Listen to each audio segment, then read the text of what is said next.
Alhamdulillah. Wassalatu wassalamu ala Rasulillah Muhammad ibn Abdillah wa ala alihi wa sahbihi wa man wala. Subhanaka la ilma lana illa ma 'allamtana innaka antal alimul hakim. Rabbi shrah li sadri wa yassir li amri wahlul 'uqdatan min lisani yafqahu qawli, amma ba'du. Alhamdulillah, sama-sama kita hormati, kita muliakan Akhil Karim Al-Habib Ahmad bin Usman Al-Aidarus beserta segenap keluarganya, Ummah Iha, dan juga segenap anak-anaknya. Kita doakan semoga senantiasa dalam rahmat ridha Allah Subhanahu wa taala. Muhammad, Abu Bakar, dan juga Fatimah mudah-mudahan jadi qurrat ain li sayyidil kaunain. Mudah-mudahan apa yang dicita-citakan semuanya diijabah Allah Subhanahu wa taala. Dikasih kemudahan dalam mempelajari ilmunya, dibukakan pintu akal dan hatinya untuk dapat menerima ilmu yang diberikan kepada mereka semuanya, insya Allah. Mudah-mudahan Allah Subhanahu wa taala jadikan ketiganya menjadi anak-anak yang soleh solehah, menjadi anak-anak yang dipandang dengan pandangan kasih sayangnya. Abang saya dan Ummah Iha lagi hatinya agak galau. Kedua putranya sudah berangkat sebelum Ramadan sebelum Ramadan kemarin. Ya. Sudah berangkat sebelum Ramadan kemarin, dua anaknya dan yang putrinya juga akan segera berangkat dalam hari-hari ini ke Hadramaut, ke Tarim untuk menuntut ilmu. Kita doakan mudah-mudahan ketiganya menjadi anak-anak yang nantinya pulang bawa ilmu manfaat, bawa keberkahan ilmu, bawa kemanfaatan ilmu sehingga dapat menjadi da'i dan da'iyah ilallah insyaallah. Dapat menjadi ustadz-ustadzah insyaallah yang dapat menebarkan ilmu dan bermanfaat ilmunya untuk Indramayu khususnya dan untuk Indonesia pada umumnya insyaallah, bahkan untuk dunia insyaallah. Mudah-mudahan kita doakan orang tuanya juga dikasih kesabaran, dikasih ketabahan, dikasih kekuatan hati untuk bisa melepaskan anak-anaknya belajar menempuh ilmunya insyaallah. Amin ya rabbal alamin. Teman-teman sekalian saya muliakan, yang saya muliakan juga segenap keluarga besar dari abah saya. Doakan juga abah saya mudah-mudahan biar sehat, dibahagiakan hatinya, dimuliakan kehidupannya insyaallah. Jadi qurrat ain li sayyidil kaunain insyaallah. Jadi hambanya Allah Subhanahu wa taala yang mulia kehidupan dunia dan akhiratnya nanti insyaallah. Amin ya rabbal alamin. Semua keluarga besar dari abah saya, anak-anaknya, mantu-mantunya, cucu-cucunya, cucu mantunya, cicit-cicitnya, mudah-mudahan senantiasa dalam kasih sayang Allah Subhanahu wa taala, dalam pandangan rahmatnya Allah Subhanahu wa taala. Insyaallah pondok pesantren ini juga biar jadi pondok pesantren yang berkah, pondok pesantren yang jadi tempat turun hujan rahmatnya Allah Subhanahu wa taala, hujan kasih sayangnya Allah Subhanahu wa taala. Namanya pondok pesantren Ribat Rahmah An-Nabawiyah. Dikasih nama sama guru kami, Sayyidil Habib Umar bin Hafid. Ribat artinya pondok pesantren. Rahmah artinya kasih sayang. An-Nabawiyah kasih sayangnya Nabi Muhammad sallallahu alaihi wasallam. Mudah-mudahan jadi tempat Allah Subhanahu wa taala lewat baginda Nabi Muhammad sallallahu alaihi wasallam mengaruniakan banyak-banyak rahmat dan kasih sayangnya di tempat ini insyaallah. Mudah-mudahan Allah rahmati pula semua guru-gurunya, Allah rahmati semua santri-santrinya, Allah rahmati semua donatur-donaturnya, Allah rahmati semua yang ikut serta, ikut berada di dalam pondok pesantren ini insyaallah. Mudah-mudahan semua orang-orang yang ikut serta di dalam pondok pesantren ini semuanya dalam kasih sayang Allah Subhanahu wa taala insyaallah. Amin ya rabbal alamin. Juga sama-sama kita hormati, kita muliakan segenap hubabah, segenap syarifah, segenap para ibu nyai, para ustadzah, para syarifah, mudah-mudahan senantiasa dalam kasih sayang Allah Subhanahu wa taala. Juga tentu saja semua yang hadir di tempat ini, baik ibu-ibu, kakak-kakak, adik-adik, anak-anak, yang mudah-mudahan disayang Allah, dibahagiakan Allah, dirahmati Allah, dicintai Allah Subhanahu wa taala. Dan apa yang kita lakukan Ramadan kemarin, mudah-mudahan diterima Allah Subhanahu wa taala. Dosa-dosanya diampuni Allah Subhanahu wa taala, kurang-kurangnya ditambal Allah Subhanahu wa taala, dan semua yang kita lakukan di bulan Ramadan kemarin mudah-mudahan bisa menjadi bekal yang membawa kita kepada keridhaan Allah Subhanahu wa taala, dan juga bisa menjadi bekal untuk 11 bulan yang sesudahnya insyaallah. Amin ya rabbal alamin.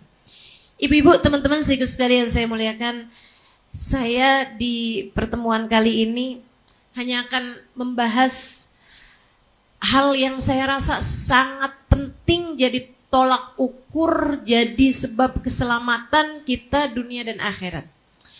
Kayak nggak penting tapi padahal penting. Kita pelajari dari Ramadan kita kemarin. Namanya niat. Dengerin bener-bener. Sesuatu hal yang kayak kecil aja, 4 huruf, tapi teman-teman saudariku sekalian, malah kalau dalam bahasa Arab cuma 3 huruf aja ya, nun, ya, sama ta, niat.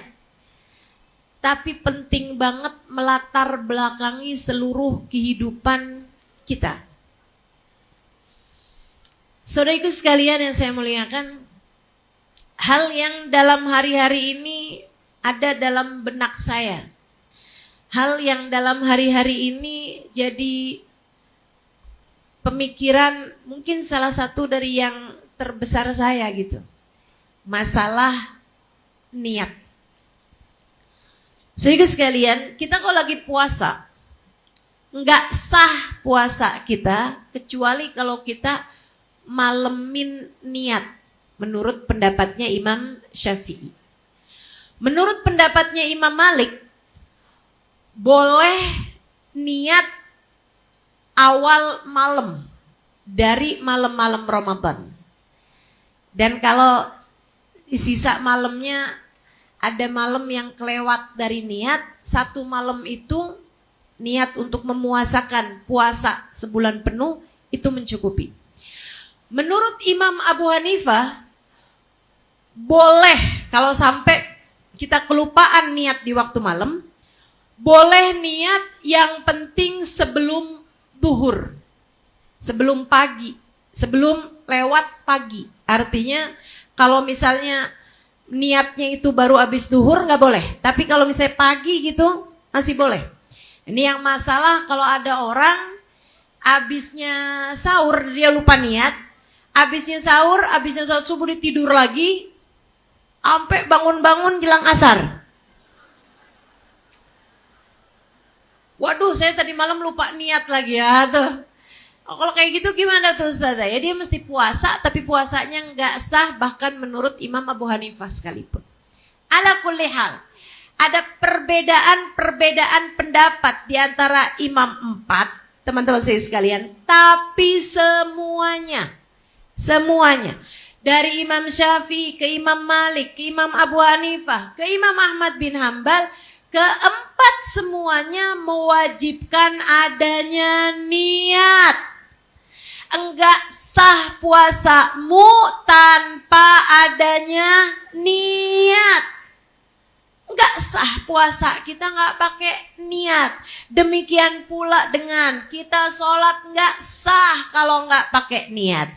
Kita mengerjakan ibadah-ibadah, kita enggak sah haji kalau enggak pakai niat. Bahkan sampai niat di dalam haji itu ada tempatnya tersendiri, namanya miqat, tempat ngambil niat haji ataupun umroh. Saudaraku sekalian saya muliakan, segitu pentingnya sih niat. Sampai sholat kita walaupun bacaannya bagus, walaupun semua gerakannya bagus, nggak sah loh kalau nggak pakai niat. Segitu pentingnya niat. Sampai kalau kamu udah pergi jauh-jauh ke tanah suci, kamu udah bayar tiket, kamu udah beli visanya, kamu udah nyampe ke sana, kamu udah nginep di Muzdalifah, kamu udah lempar jumroh, kamu udah wukuf di Arafah, semuanya jadi nggak sah kalau kamu nggak pakai niat. Puasa kamu walaupun udah lapar, udah lemas, udah haus kayak apapun, kalau kamu nggak pakai niat jadinya nggak sah. Segitu pentingnya niat.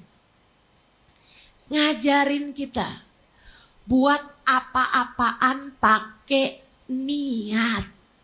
Teman-teman sekalian, sholat aja yang 5 menit nggak sah kalau nggak pakai niat.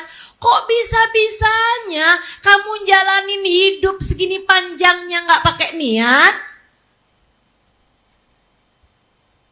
Sholat aja yang cuman 5 menit kurang lebihnya kamu kalau ngerjainnya nggak sah kalau nggak pakai niat.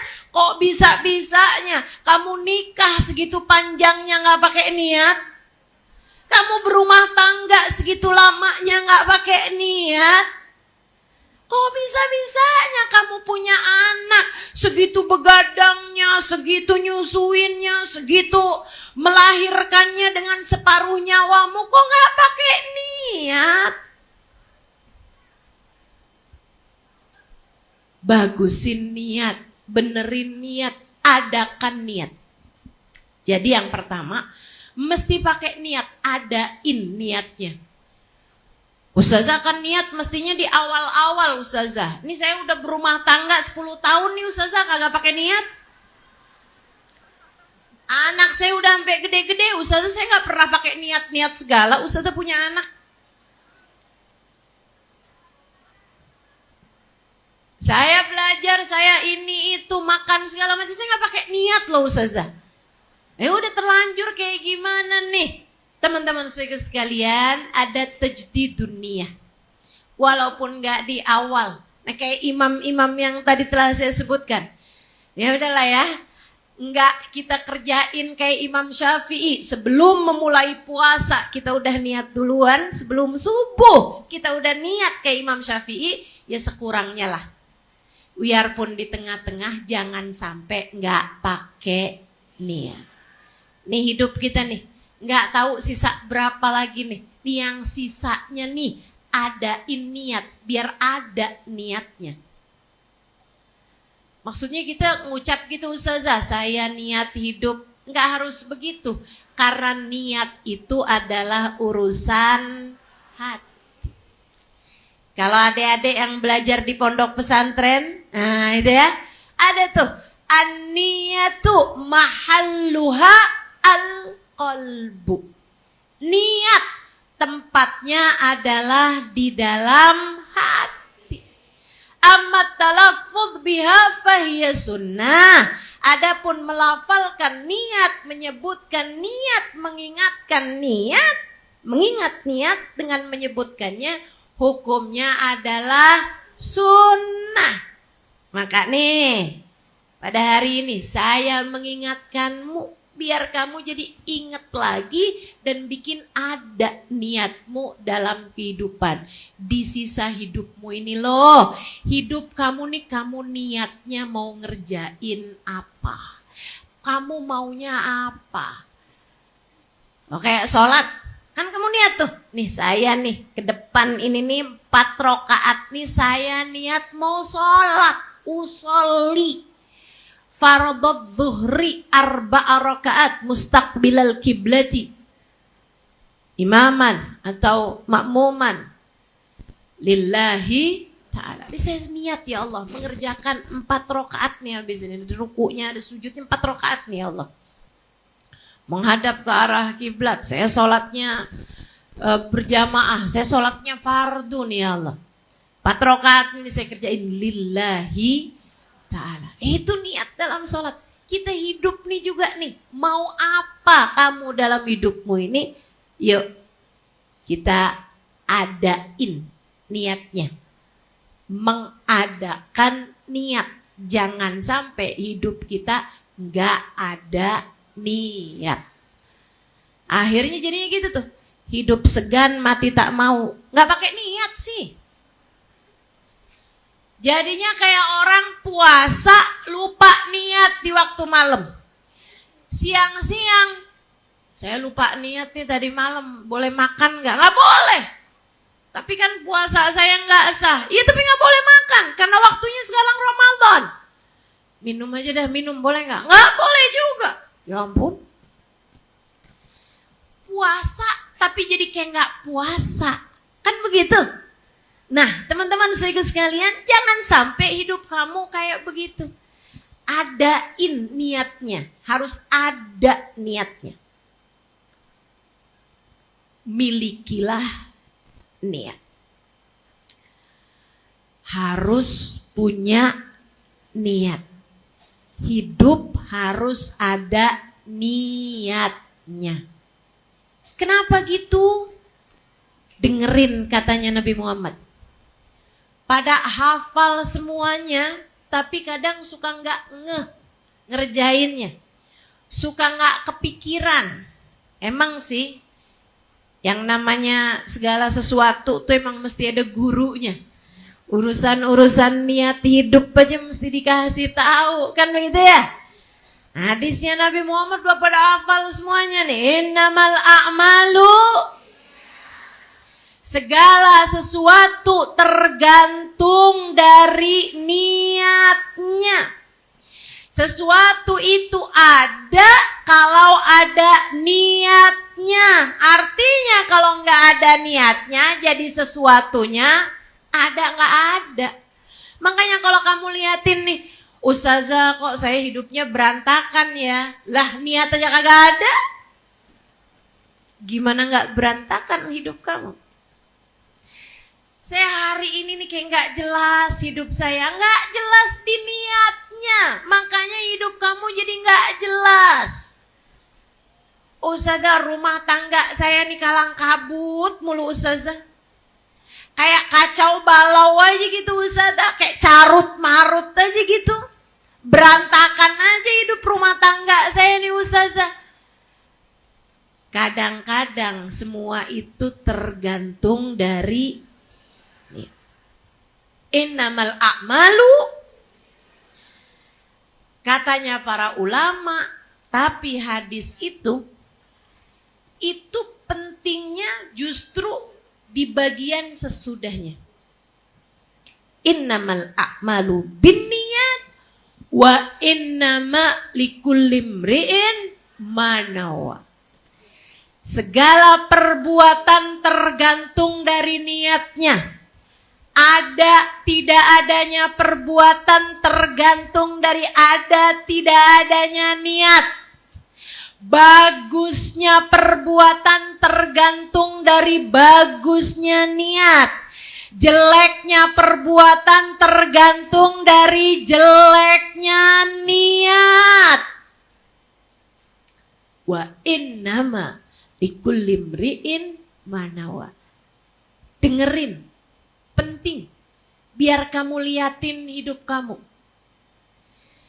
Wa innama likulli imri'in ma nawa. Semua orang dikasih sesuai dengan niatmu masing-masing. Semua orang dikasih sesuai dengan niatnya sendiri-sendiri. Kamu Dikasih sama Allah sesuai dengan niatmu. Kamu sekarang ini adalah hasil dari niat-niatmu yang kemarin-kemarin. Sebab Allah ngasih hidup untukmu sesuai dengan niatmu itu. Teman-teman sekalian saya muliakan, nih keadaan kamu sekarang ini dikasih sesuai dengan niatmu yang kemarin-kemarin. Ustazah, keadaan saya nggak jelas. Ya karena niatmu kemarin-kemarin nggak paham sampai sini. Wa inna likulli imri'in ma nawa. Semua orang hanya akan diberi sesuai dengan niatnya. Ibu-ibu sekalian, semuanya dikasihnya sesuai dengan niatnya. Makanya kalau kamu lihat orang kaya makin kaya, Ustazah, kok itu orang kaya makin kaya ya Ustazah? Karena memang niatnya begitu. Dia niat hidupnya itu kepengen kaya, kepengen bisa perusahaannya itu, pengen bisa ada orang-orang kerja sehingga bisa memberikan banyak lahan pekerjaan kepada banyak orang. Allah lihat, dia niatnya kayak begitu, pengen ngebantuin banyak orang, pengen ngasih pekerjaan kepada banyak orang, pengen ngasih banyak pendapatan buat banyak orang. Allah kasih sesuai dengan niatnya, teman-teman saudara sekalian. Ustazah, orang pinter kok makin pinter. Itu dia. Karena dia punya niat. Saya kepengen nih belajar, saya terus belajar. Biar apa yang saya pelajari bisa saya sampaikan lagi kepada orang lain. Biar apa yang saya pelajari bisa menjadi sesuatu yang bermanfaat buat diri saya. Biar saya nih sekarang nih misalnya yang jadi dokter, biar tambah ilmu saya jadinya bisa ngobatin orang. Semakin hari semakin dia punya niat semacam itu, Allah kasih terus kemanfaatan dari apa yang dia pelajari. Sehingga kamu lihat orang pinter makin pinter, orang mulia makin mulia. Bu, saya kalau liatin guru-guru saya, ibu-ibu nih saya kasih tahu. Saya punya guru bu, namanya Hubabah Nur. Hubabah Nur. Saya sangat berharap ibu-ibu semuanya biar matanya bisa memandang wajah Hubabah Nur. Biar punya niat. Ya Allah, saya niat ya Allah, pengen bisa mandang wajahnya orang-orang mulia ya Allah. Itu yang kayak begituan juga kamu niatin. Minta sama Allah Subhanahu wa taala. Kayak anak-anak pada kepengen ketemu artis, ya kan? Pada kepengen ketemu selebgram, pengen ketemu yang dia idolakan gitu kan? Nah, teman-teman juga saya sangat berharap biar hati kamu punya kepengenan, punya niatan biar bisa ketemu sama Hubabah insyaallah. Amin. Saya mendampingi beberapa perjalanan beliau. Kalau beliau di Indonesia juga sebagian perjalanannya saya dampingi dan saya terjemahkan juga. Saya liatin. Kan saya ketemunya paling cepat setahun sekali sama beliau. Itu pun juga kalau beliau datang ke Indonesia. Ya kadang-kadang saya datang ke sana tapi jarang sekali juga. Tapi saya liatin tambah waktu, tambah solehah aja tuh orang. Tambah waktu, tambah ibadahnya tambah banyak aja tuh orang. Ibu-ibu sekalian, tambah waktu, tambah indah aja hatinya tuh orang. Ibu-ibu sekalian yang saya muliakan, dulu waktu saya di sana, kita kalau baca sama Hubabah, baca ratib, haddad, itu kan ada afdalu dzikri fa'lam annahu la ilaha illallah, la ilaha illallah, La ilaha illallah, la ilaha illallah. Ada la ilaha illallahnya kan? Ada zikrul jalalahnya. Saudara sekalian, dulu tuh kita bacanya 40 kali. Karena memang tulisannya di situ 40 kali.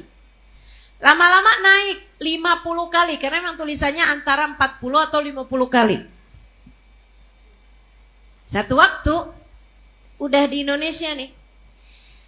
Saya lagi di tengah jalan sama beliau, saya lagi satu mobil, satu kendaraan sama beliau. Kata Bapak Halimah, negeri ratib. Kita baca ratib Halimah. Marhaba saya bilang. Ayo Bapak baca.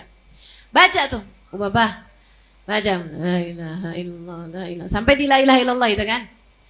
Begitu sampai 40, saya udah mau berhenti. Tapi Bapak baca terus. Akhirnya kan saya pikir 50 nih. Saya baca sampai 50, udah kan tuh selesai. La ilaha illallah Muhammadur Rasulullah. Bapaknya la ilaha illallah, la ilaha illallah. Belum juga nih. Lanjut aja tuh. Saya bacanya. Ibu-ibu sekalian, 100. Ratib tuh baca la ilaha illallahnya Bapak 100. Nah, udah tuh 100. Berapa tahun kemudian baca lagi nih di tengah jalan lagi malam-malam hari kita baca ratib. Negara ratib Halimah. Marhaba. Udah. La ilaha illallah. Saya udah tahu nih 40 saya nggak berhenti, 50 nggak berhenti, 100 dong. Begitu 100, la ilaha illallah Muhammadur Rasulullah. Kata Bapak 300 Halimah, 300 Halimah. Allahu Akbar, 300. Tambah panjang aja ini. Baca 300 Bu, la ilaha illallahnya. Tahun kapanan lagi nambah 500. Dan kemarin ini tahun ini nih saya baca la ilaha illallah, Bapak nggak berhenti ya Allah. 1000 bacanya. 1000 bacanya. Masya Allah. Kemarin kami lagi nunggu pesawat di salah satu bandara, pesawatnya delay. Kita udah gelisah aja kan, mana habisnya itu datang langsung majelis gitu kan. Aduh, sian banget nih Bapak. Capek beliau gitu. Udah tuh, akhirnya Bapak bikin majelis, sempet tuh. Ada beberapa santri-santri yang ada, beliau bikin majelis di bandara. Di bandara. Habisnya itu udah selesai, saya bilang sama Bapak, mereka bilang katanya pesawatnya delay lagi Bapak. Masih belum tahu gitu. Berapa lama karena ada kerusakan di pesawatnya. Khair? Nggak ada marahnya, nggak ada apa ya, kalau kita itu kan udah kesel, ada kayak keinginan untuk berkata kasar. Kayak mau bilang gitu kan, kita nih bukan orang nganggur woi. Ditungguin sama jamaah, ditungguin sama banyak orang, ribuan orang nungguin Hubabah di tempat sana itu, di negeri sana itu gitu. Kayak kesel banget gitu kan. Hubabahnya fi musalla Halimah. Ada musalla di sini Halimah? Ada Hubabah, saya bilang. Sholat waktu kayak jam segini nih, jam 10-an. Hubabah udah duha, udah isyraq. Panjang, beliau ibadahnya panjang teman-teman. Saya tuh setiap kali ngelihat beliau ibadah, saya ngerasanya jadi kayak remehan rengginang di Kalengkongguan. Yang banyak nih kalau lebaran nih, banyak nih kalau lebaran. Kita ngelihat Kalengkongguan udah mau ngambil wafer aja gitu, buka isinya rengginang. Benar? Saya tiap kali ngelihat ibadahnya Hubabah Nur, saya ngerasanya remehannya bahkan bukan rengginangnya, bukan. Rengginangnya udah habis, ke sisa-sisa remehan itu saya tuh. Tiap kali ngelihat Hubabah ibadah. Makanya emang Nih diri saya ini mesti sering-sering ketemu kayak Ubaba Nur, kayak Ubaba-Ubaba yang lain teman-teman. Karena kalau ketemunya sama teman-teman gini aja nih, saya berasanya kita 11-12. Bahaya nih.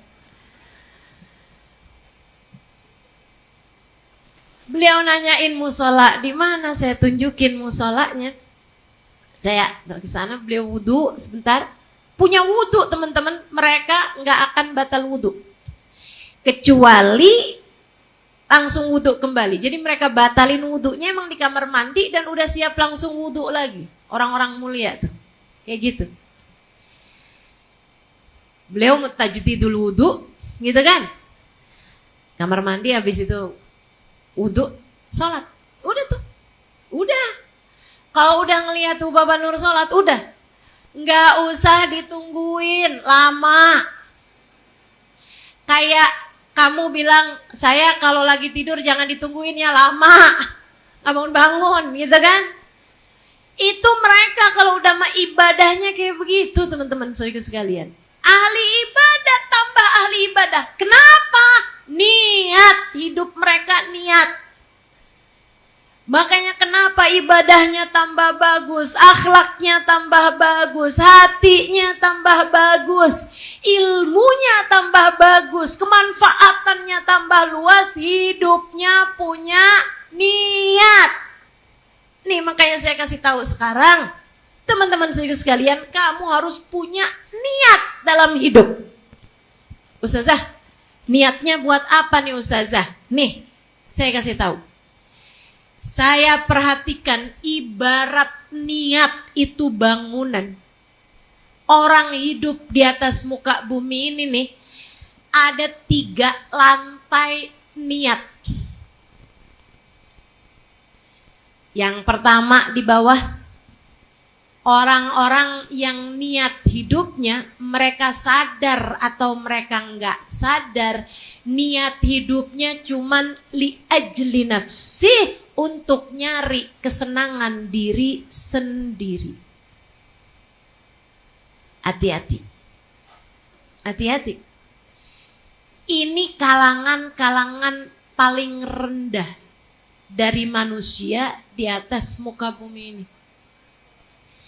Nyari senang buat dirinya sendiri. Kalau ditanyain ngapain kamu begitu, semuanya buat nyari seneng diri sendiri. Kamu makan ngapain? Ya biar kenyang. Kamu tidur ngapain? Ya biar hidup. Oh nggak tidur-tidur kan mati, ya kan?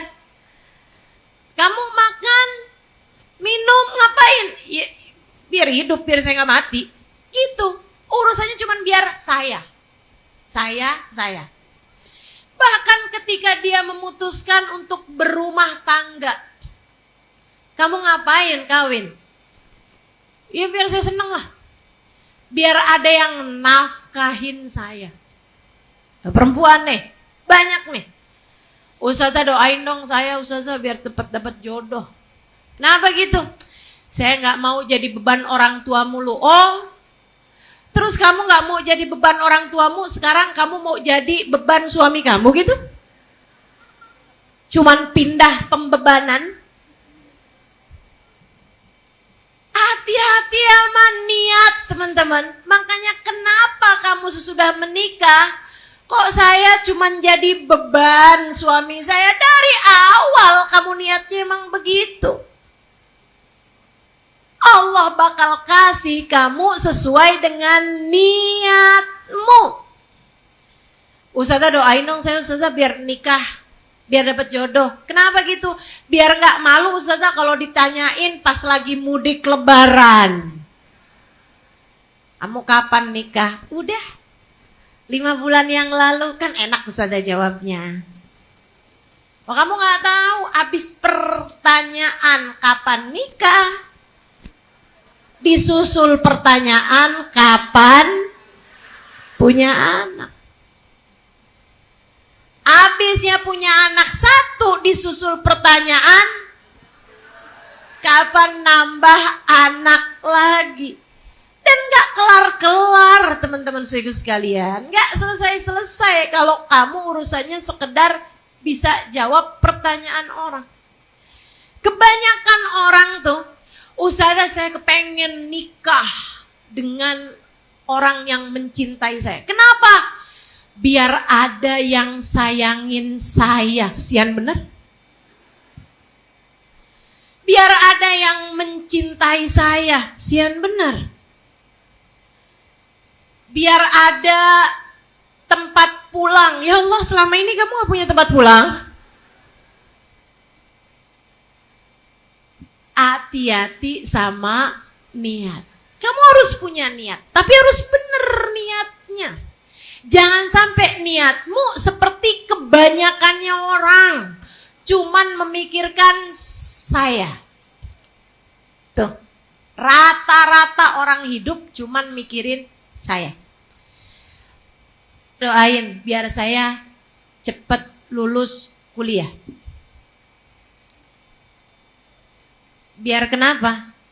Ya biar saya bisa kerja, jadi saya punya duit, jadi saya bisa jalan-jalan, jadi saya bisa beli baju sendiri, jadi saya.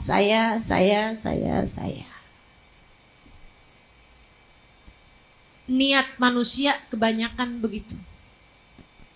Jangan sampai kamu termasuk yang kayak gitu. Saya pengen sisa hidup kamu indah. Saya pengen sisa hidup kamu berkah.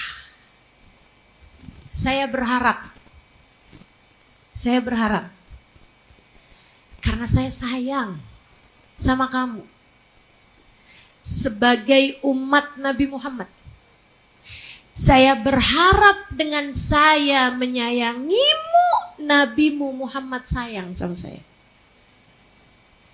Saya menyayangimu bukan karena kamu bisa ngasih saya, bukan. Karena toh juga memang enggak juga kan. So ikut sekalian, saya menyayangimu bukan karena berharap kamu mendoakan saya. Enggak itu yang saya harapkan. Kalau kamu doain terserah, enggak juga enggak apa-apa kok. Enggak apa-apa. Kebangetan aja sih. Masa selama ini udah diajarin ngedoain aja enggak gitu kan? Saudaraku sekalian yang saya muliakan, saya menyayangimu bukan karena saya berharap sesuatu darimu, tapi karena kamu hambanya Allah. Saya berharap dengan saya menyayangimu, Allah yang telah menciptakanmu menyayangi saya. Saya kasih tahu kamu, kalau kamu kepengen hidupmu berkah di sisa hidupnya, kalau kamu kepengen hidup kamu indah di sisa hidupmu, kalau kamu kepengen hidup kamu bahagia di sisa hidupmu, dunia hingga akhirat nanti, benerin niat. Dan ini saya kasih tahu, berhentilah untuk sekedar berharap saya. Berhentilah berharap begitu. Saya pengen saya sehat. Saya pengen saya dicinta suami saya. Saya kepengen suami saya nggak pergi dari saya. Saya kepengen anak-anak saya hormat sama saya. Saya kepengen tetangga-tetangga semuanya baik sama saya. Saya kepengen teman-teman semuanya baik sama saya. Saya sholat tahajud biar saya bisa rezekinya gampang. Saya sholat duha biar rezeki saya luas. Saya baca Quran biar bisa segera berangkat umroh. Saya puasa biar saya cepat lulus kuliah. Saya. Teman-teman saudaraku sekalian yang saya muliakan, selagi hidupmu masih tentang dirimu, masih tentang nafsumu, masih tentang keinginanmu, jangan salahkan siapa-siapa. Kalau Allahnya melepaskan diri darimu, sebab Allah bilang, kamu tidak pernah melibatkanku, maka untuk apa aku melibatkan diriku padamu? Kamu gak peduli padaku, bagaimana mungkin kamu berharap aku peduli padamu? Gimana? Paham sampai sini? Kenapa kamu ngerasa, kenapa ya Ustazah, Allah gak pernah ngasih saya apa yang saya mau? Lah, kata Allah kamu gak pernah melakukan apa yang aku mau. Bagaimana mungkin kamu berharap aku memberi padamu apa yang kamu mau? Bu, Kak, Dek, Nak, hidupmu bukan tentang dirimu. Selagi kamu hidup di atas muka bumi ini hanya tentang dirimu, bersiap-siaplah untuk kecewa. Seolah Allah berkata, selama ini kamu hanya mengandalkan dirimu untuk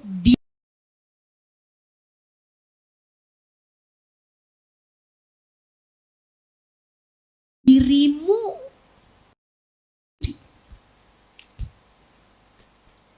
Gitu. Berantakan.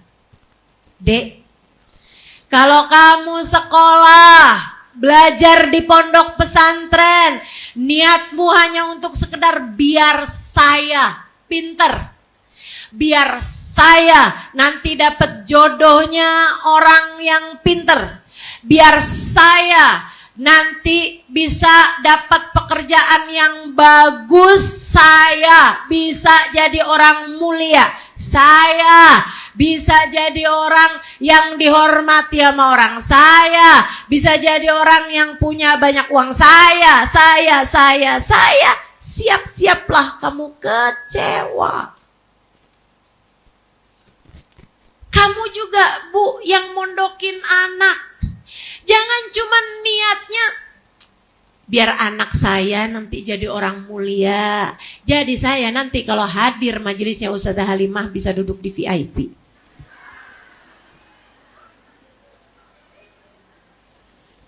Gitu doang. Rendah banget niatnya. Biar nanti anak saya nih jadi ustazah, jadi saya mondokin. Terus kalau anak kamu jadi ustazah kayak gimana? Nanti banyak dapat amplop ustazah. Terus, ya kan enak saya ustazah. Siapa tahu nanti anak saya malah buka travel, jadi saya bisa sering-sering umroh, sering-sering haji. Itu kamu sedang bicara tentang kamu. Kamu nyekolahin anakmu, urusan ilmu agama, urusan ilmu Allah. Tapi kamu gak niat ada Allahnya di dalam pekerjaan tersebut. Kamu hanya memikirkan tentang dirimu, tentang keinginanmu, tentang maumu. Kamu hanya sedang berbicara dan berniat untuk hawa nafsumu. Bersiap-siaplah kecewa kalau kayak begitu. Kata Allah, kamu gak peduli padaku, bagaimana mungkin aku berharap, kamu berharap aku peduli padamu. Nih keadaan kamu sekarang adalah hasil dari niat-niatmu di masa lalu. Saudaraku sekalian, benerin niat.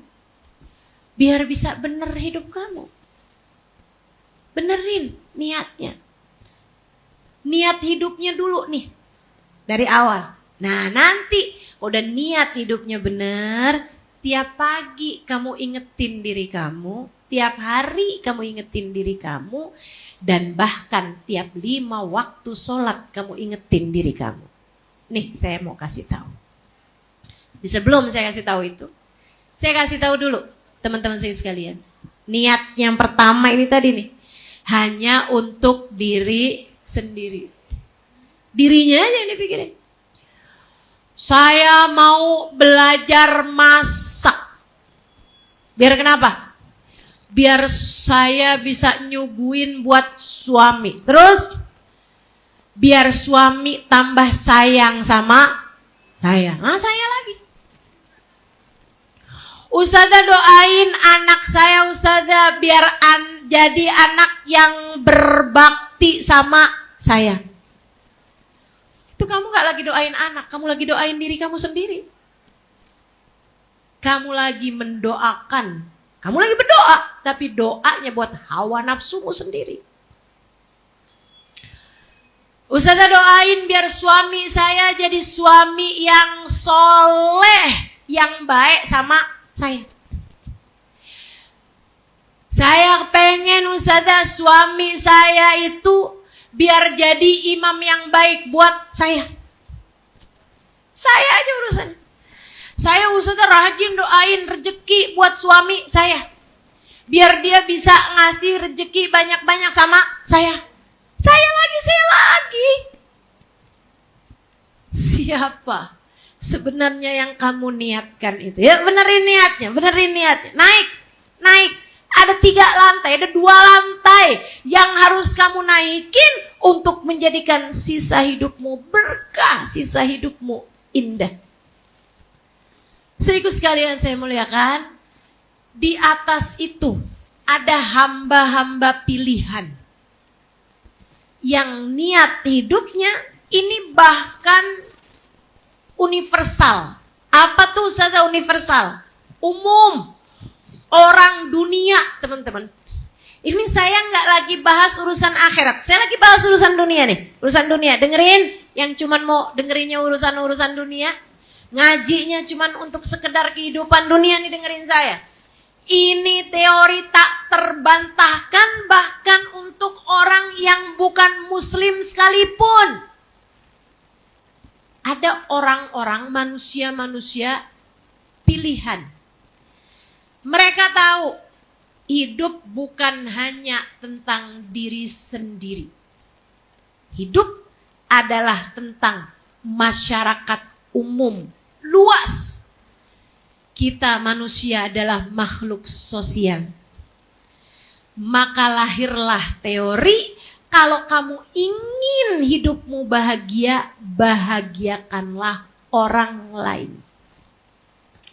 Kalau kamu pingin hidup kamu indah, maka berikanlah keindahan kepada kehidupan orang lain.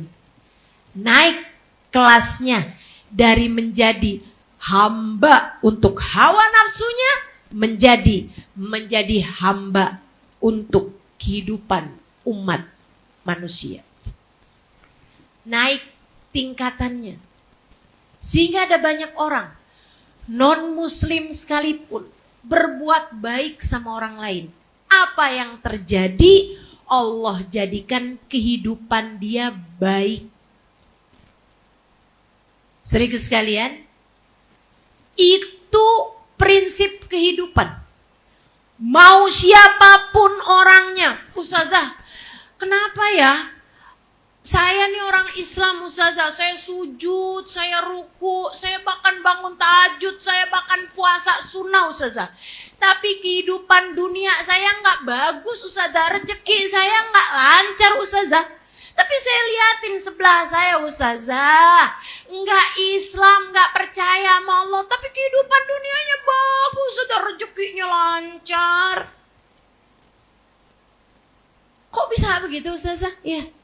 Karena dia sebelah kamu tuh hidupnya buat memberi kemanfaatan pada orang lain. Ibu-ibu sekalian saya muliakan. Negeri paling kaya di masa sekarang ini, yang orangnya berkehidupan dengan kehidupan baik ya. Naiknya cepet banget kehidupan dunianya. Adalah negara Cina. Naik ekonominya sangat drastis sekali. Bukan negara paling kaya dalam artian pemerintahannya kaya atau apanya kaya gitu. Maksudnya masyarakatnya itu kaya gitu. Naiknya cepet banget teman-teman saudara sekalian. Kalau Kamu lihat Cina di masa 20-30 tahun yang lalu, mereka negara yang sangat miskin, sekarang udah jadi negara adikuasa. Kenapa begitu? Mereka itu mikirinnya, mereka gak percaya sama akhirat teman-teman. Tapi mereka percaya sama karma. Mereka hidupnya percaya sama karma. Gimana tuh karmanya? Kalau kamu baik sama orang lain, kamu akan mendapatkan kebaikan. Maka mereka berlomba-lomba berbuat baik sama orang lain. Mereka nggak mau nipu, walaupun ada kesempatannya. Mereka nggak mau ngambil haknya orang, walaupun ada kesempatannya. Mereka kalau hutang sama orang dibayar. Kenapa gitu? Karena mereka nggak mau kalau misalnya ada orang utang sama mereka nggak dibayar. Mereka berbuat baik kepada orang lain, maka Allah pun memberi kebaikan kepada orang lain. Kepada diri orang tersebut. Allah kasih kebaikan demi kebaikan. Saudara sekalian saya muliakan, saya sering ke Singapura untuk majelis ya. Kan mau jalan-jalan. Saudara sekalian saya muliakan, itu orang kalau dagangan banyak ada di, saya satu waktu lihat ada di situ orang dagangan ditulisin doang harganya, terus ditaruhin kotak di situ. Ama ada di sampingnya untuk uang-uang kecil, digeletekin aja begitu. Saya tanyain, ini yang dagang mana? Ya ada ustazah. Orangnya mana? Saya bilang. Ya ini aja ustazah, kalau mau beli yang mana nanti ustazah masukin duitnya di situ. Kemudian kalau perlu kembalian ya ambil kembaliannya. Saya bilang nggak ada yang ngambil aja barangnya terus nggak dibayar. Nggak ada. Muslim atau non muslim kayak gitu. Kayak gitu. Teman-teman saya sekalian, kejujuran mereka ini. Kenapa gitu? Karena mereka niat hidupnya dari awal itu untuk keberlangsungan umat manusia. Mereka nggak percaya sama Allah lah ini, tapi mereka percayanya sama karma. Yang Allah sebutkan kama tadin tudan, sebagaimana kamu berbuat seperti itu pula lah kamu akan dibalas. Dan karena mereka percaya adanya karma tersebut, saya mendapati mereka ama orang tuanya baik-baik. Ama orang tuanya baik-baik. Kalau teman-teman pergi ke mall-mall yang ada di Jakarta, pemandangan ini sering kamu lihat. Ada orang dewasa 40-an tahun, 50-an tahun, bawa orang tuanya, ibunya atau bapaknya gitu ya, di kursi roda, diurusin sama mereka dengan sebenar-benarnya. Enggak ngarep surga loh ini, enggak percaya sama surga. Mereka enggak percaya sama surga. Pakaiannya terbuka ini itu, tapi mau apa? Bapaknya mau apa? Ibunya dikerjain. Sebab mereka bilang, kalau saya berbuat baik sama orang lain, apalagi sama orang tua saya, kehidupan saya bakal berkah. Kehidupan saya bakal bener, dan bener adanya kayak begitu. Kehidupannya tambah bener, tambah bener, tambah bener. Saudariku sekalian yang saya muliakan, tuh orang-orang yang ada di lantai atas itu. Ini saya nggak lagi berbicara tentang dunia Islam. Saya sedang berbicara kamu sebagai manusia. Selagi kamu hidup, niatnya hanya untuk dirimu. Apa-apaan kamu cuma mikir dirimu. Saya. Bersiap-siaplah untuk kecewa terhadap kehidupan dunia ini sebelum naudzubillah min dzalik. Jangan sampai terjadi kamu hanya akan kecewa di akhirat nanti.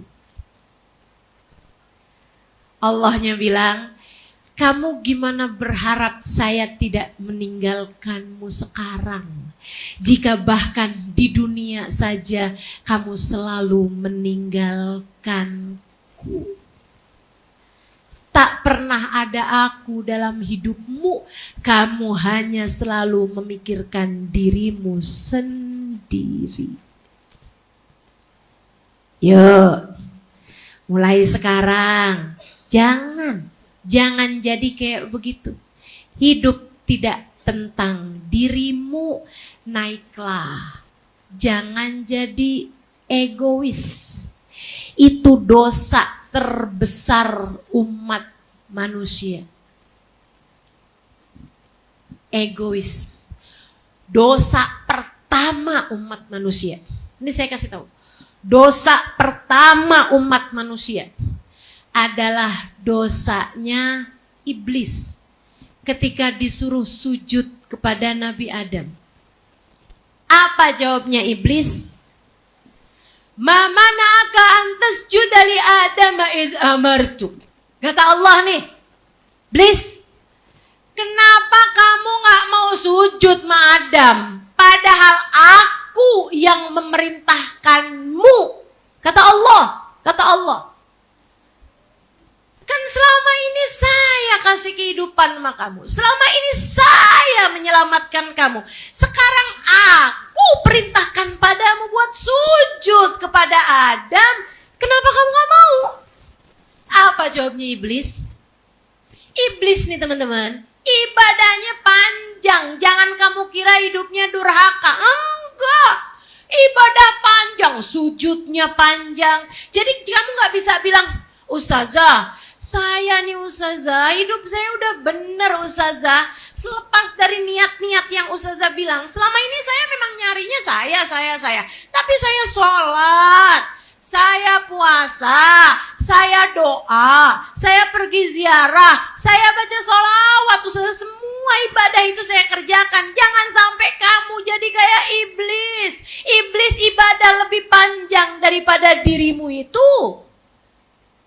Ma min buk'ah fil ard wala fis sama, katanya Imam Al-Ghazali dalam kitabnya Minhajul Abidin, ila waqad sajad iblis fi sajdah. Tidak ada satu jengkal tanah di bumi ataupun di langit kecuali udah pernah jadi tempat sujudnya iblis. Iblis kerjaannya sujud, gak di bumi, gak di langit. Tapi ternyata sujudnya iblis bukan mau nyari ridhonya Allah, tapi nyari kesenangan dirinya sendiri. Saya sujud biar saya jadi ahli ibadah. Saya sujud biar saya jadi hamba yang soleh. Saya sujud biar saya terus urusannya. Iblis kayak begitu. Jadi katanya Allah sama iblis tanyain, kenapa? Padahal aku yang suruh kamu iblis buat sujud ma Adam, kan aku yang suruh. Apa katanya iblis? Ana khairun minhu, saya lebih baik daripada Adam. Kenapa kamu gak mau sujud? Saya lebih baik daripada dia. Ngapain saya sujud sama dia ya Allah? Apa jawab Allah? Fahbit minha fa innaka rajim. Keluarlah kamu dari surga wahai iblis. Sesungguhnya kamu terkutuk. Selama ini aku kira kamu hambaku. Ternyata kamu hanya hamba untuk hawa nafsumu sendiri. Selama ini kamu adalah budak untuk dirimu sendiri. Siapa bilang sujud itu urusan siapa yang lebih baik daripada siapa? Sujud itu perkara taat kepada perintahku wahai iblis. Ketika aku memerintahkanmu kamu sujud, maka kamu pun harus sujud. Bukan kepada siapa, tapi tentang siapa yang memerintahkan. Kamu jangan sampai sholat hanya untuk kamu, doanya hanya minta sesuatu untuk dirimu, kamu puasa hanya untuk kamu, keinginan kamu hidup kamu. Takutnya kamu diusir dari surga kebahagiaan hidup dunia, sebagaimana Allah telah mengusir iblis dari surganya Allah Ta'ala. Jangan jadi orang egois yang selalu berkata saya. Kenapa suami saya nggak bisa sayang sama saya? Kenapa suami saya nggak bisa ngasih sama saya? Padahal dia punya duitnya. Semua hanya tentang saya. Bersiaplah diusir dari surga kebahagiaan di dalam hatimu sendiri kalau hidupmu hanya tentang saya. Naik, teman-teman, niatnya kamu naikin. Jadi ustazah gimana nih? Hidup saya buat orang gitu? Betul, kamu harus memberi kemanfaatan. Katanya Nabi Muhammad, khairukum anfa'ukum linnas. Sebaik-baik kalian adalah yang bermanfaat buat orang lain. Katanya Nabi Muhammad alaihi salam, annas iyalullah ahabbuhum ilallah anfa'uhum li'iyalih. Manusia ini semuanya keluarganya Allah. Keluarganya Allah nih, semua manusia nih ciptaannya Allah, keluarganya Allah. Maka yang paling Allah sayangi yang bisa memberikan kemanfaatan bagi orang lain. Kamu jadi anak, jadilah anak yang bisa memberi kemanfaatan pada orang tuamu. Jangan hanya mendapat kemanfaatan dari orang tuamu. Kalau bapak saya meninggal, saya dapat apa ya? Nyari manfaat namanya. Sebagai anak berilah kemanfaatan kepada orang tua. Jangan hanya mengambil manfaat dari orang tua. Sebagai istri, berilah kepada suamimu. Berilah perhatian, berilah cinta, berilah doa. Berilah ketulusan, berilah kasih sayang. Jangan hanya berharap kamu mendapatkan itu semuanya. Enggak, jadilah orang yang memberi. Di saat kamu memberi, kamu akan mendapatkan. Teori kehidupan, prinsip kehidupan yang gak akan pernah berubah, teman-teman. Kamu jadi guru, jadilah guru yang bisa memberikan kemanfaatan kepada yang hadir di kelasmu, yang duduk di kelasmu, yang hadir di majelismu. Jangan berharap mendapatkan kemanfaatan. Apa nih yang bisa saya dapat dari murid-murid saya? Enggak ada urusan. Selagi kamu bisa memberikan, kamu akan mendapatkan. Tapi berilah. Semakin banyak kamu memberi, maka baliknya bakalan banyak pula. Nggak usah khawatir tentang hal itu. Sebab kebaikan yang kamu lakukan, kata para ulama, kayak meneriakkan suara di dalam gua. Kamu kalau ke gua, kamu bilang ini, kamu cantik, tik, tik, tik, tik. Balik ke kamu. Nggak ada cerita, kamu cantik. Kalau kamu jelek, lek. Nggak ada ceritanya. Seperti apa kamu bersuara, seperti itu pula lah suara tersebut akan kembali padamu. Seperti apa kamu berbuat, seperti itu pula lah kebaikan ataupun keburukan yang akan kembali padamu. Kata Allah dalam Al-Quran, a'udzubillahi minasyaitonirrajim, in ahsantum li anfusikum wa in asatum falaha. Kalau kamu berbuat baik sama siapapun, kamu sejatinya sedang berbuat baik pada dirimu sendiri. Kalau kamu berbuat jahat kepada siapapun, kejahatan tersebut hanya akan kembali kepada dirimu sendiri. diri. Nggak ada yang pergi kemana-mana. Ustazah, tapi saya udah baik sama dia, Ustazah. Dia nggak baik sama saya. Ya, tapi kamu dibaikin sama yang lain kan. Dan kalau kamu dijahatin sama seseorang, artinya ada kejahatan yang telah kamu lakukan selama ini kepada orang lain. Gitu. Nggak kemana-mana kok, nggak kemana-mana. Semua hanya akan balik kepada dirimu sendiri. Lihat kehidupanmu itu, teman-teman. Lihat kehidupanmu itu.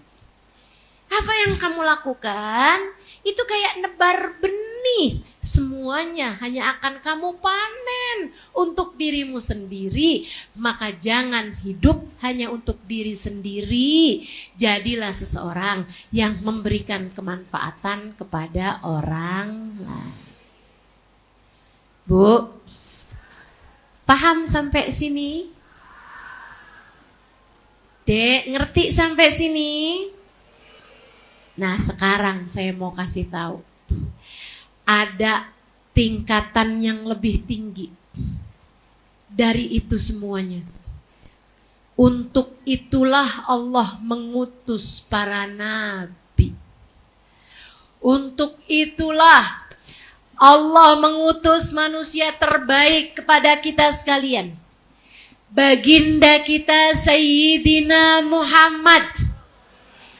Buat ngasih tahu tentang urusan tangga yang bisa kamu naikin sebagai manusia. Kamu naikin tangga untuk bisa ngerti bahwa hidup bukan hanya tentang saya, tapi untuk tentang kemanfaatan umat manusia.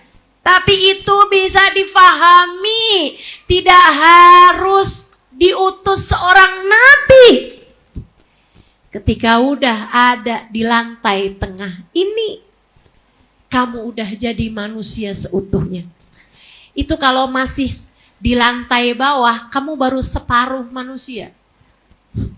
Kalau kamu hidup cuman mikirin buat makannya diri kamu sendiri, buat minumnya diri kamu sendiri, buat kawinnya diri kamu sendiri, kamu masih belum beda sama kucing. Kucing makan apa nggak makan? Kucing minum apa nggak minum? Kucing kawin apa nggak kawin? Apalagi kalau ada adik-adik jomblo nih kepengen kawin, berisik banget. Pacaran sana, pacaran sini, putus dari yang sana, pacaran lagi sama yang ini. Teleponan mulu, berisik banget sih kamu kalau pengen kawin kayak.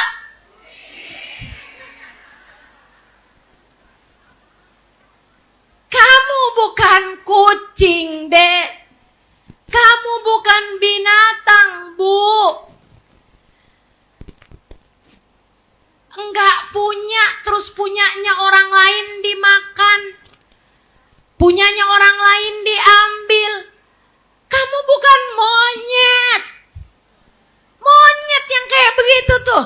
Kalau enggak monyet mah bisa mikir bukan punyanya dia, enggak bakal diambil. Teman-teman saudaraku sekalian, yuk jangan jadi binatang. Tuh yang malam-malam cari-cari di saat nggak ada orang, kemudian ada makanan digrigitin, namanya apa? Kamu bukan tikus, ibu, kamu bukan. Suaminya nggak ada, tengok sana sini, kemudian saku suami dirogoh-rogoh, mana orangnya? Kamu bukan. Punyanya saudara sendiri nggak pakai izin kamu ambil, kemudian kamu pakai buat belanja, kamu bukan.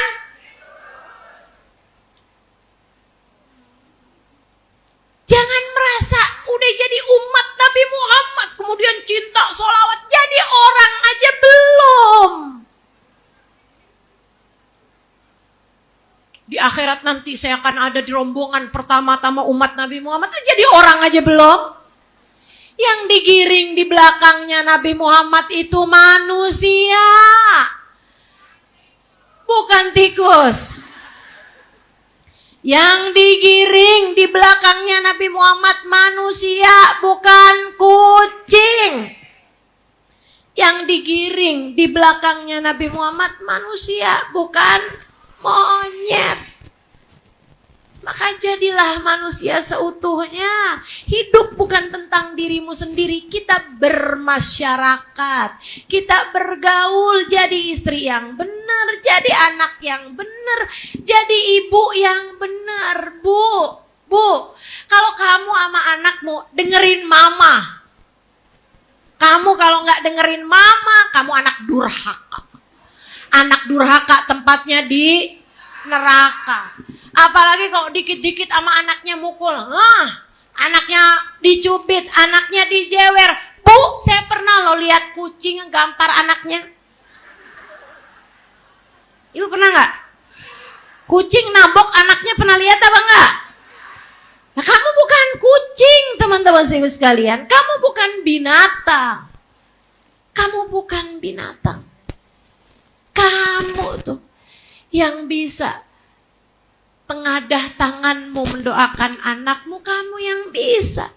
Dengan tanganmu, kedua tanganmu, kamu peluk anakmu, kemudian kamu bisikkan di telinganya, nggak apa-apa sayang. Kamu nggak naik kelas, nggak apa-apa.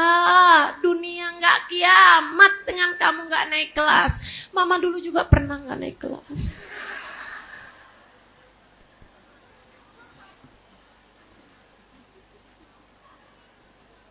Kamu yang bisa ngerjain itu, kamu yang bisa ngerjain itu. Manusia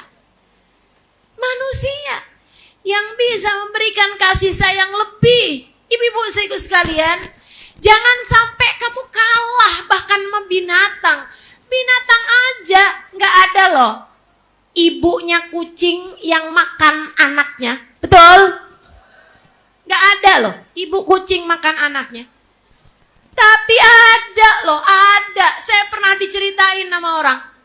Ada teman saya jadi ustazah, teman-teman saya sekalian. Lingkungan kehidupannya orang-orang nggak baik.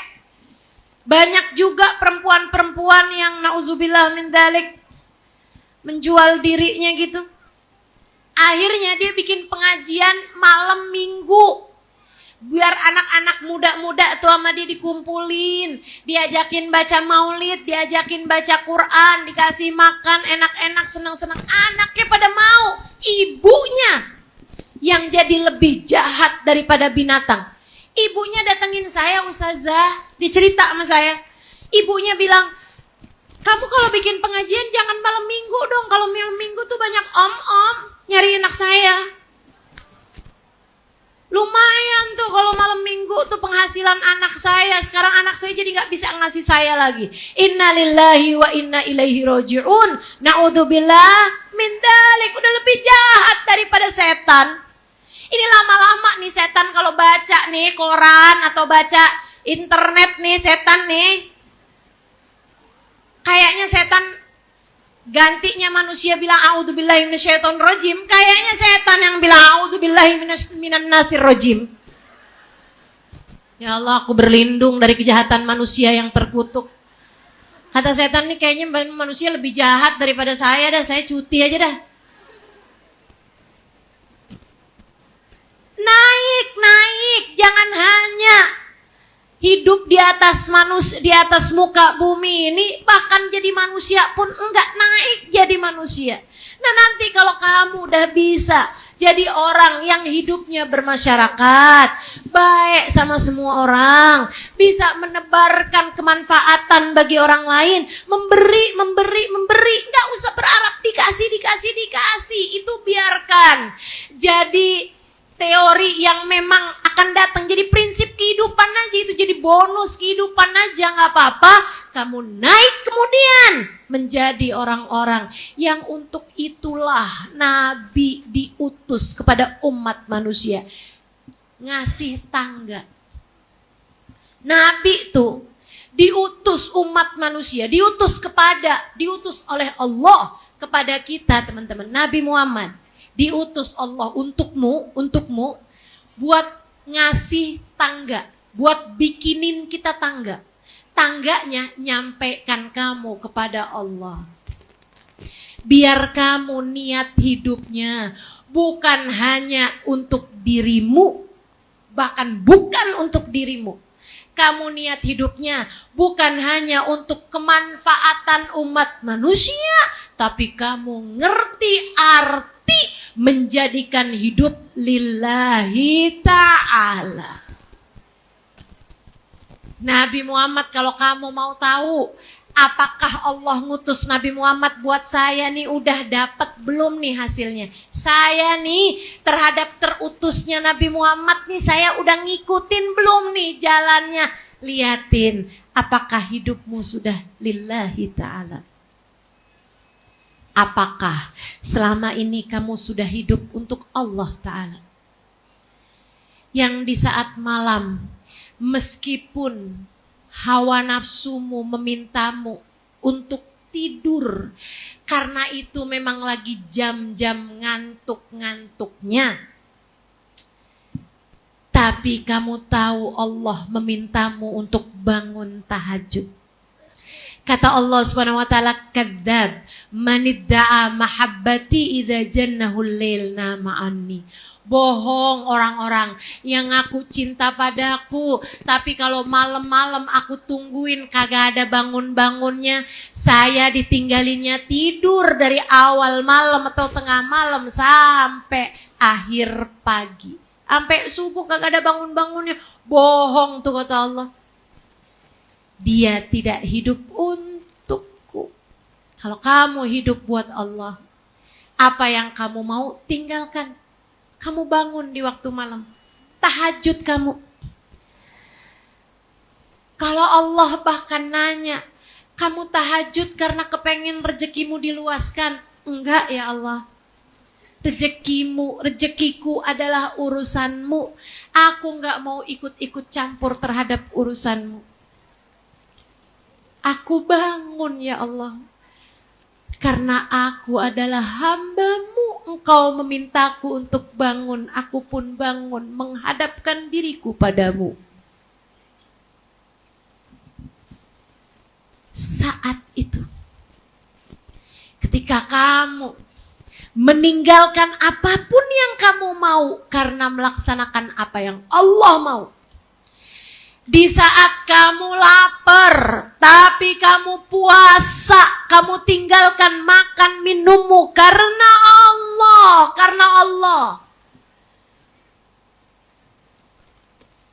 Kenapa? Kamu rela lapar, kamu rela haus. Karenamu ya Allah. Saya sih sebenarnya sekarang pengen makan, pengen minum ya Allah. Kalau engkau tanya apa yang saya pengenkan, saya pengen makan, pengen minum ya Allah.